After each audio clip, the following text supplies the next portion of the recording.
Margaret, you're a local lady and you've lived here for quite some time. Could you tell us a little bit about this church and this churchyard?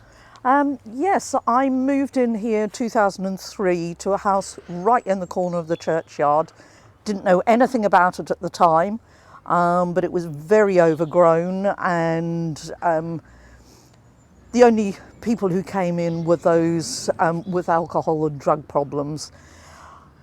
We started a community group and then started finding out all about the history, and we've transformed this into a beautiful space.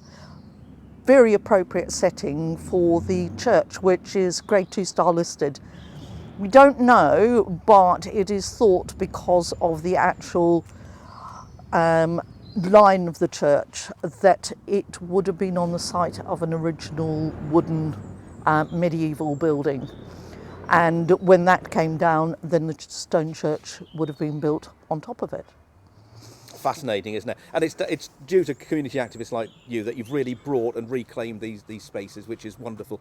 Can you tell us a little bit about the churchyard, because it's massive and there's so many graves here, isn't there? Yeah, it's interesting because you see the gravestones right around the outside. They were moved at the end of World War II when they did a whole programme of, I think they were trying to lift people's spirits up, so there was money put in. And the gravestones were moved to the edge, and there were flower borders and hedges, everything all laid out here. Those don't now all exist because they lost the gardeners when the Church of England moved out of the church. Right, yeah. So the churchyard is a closed churchyard, closed to burials.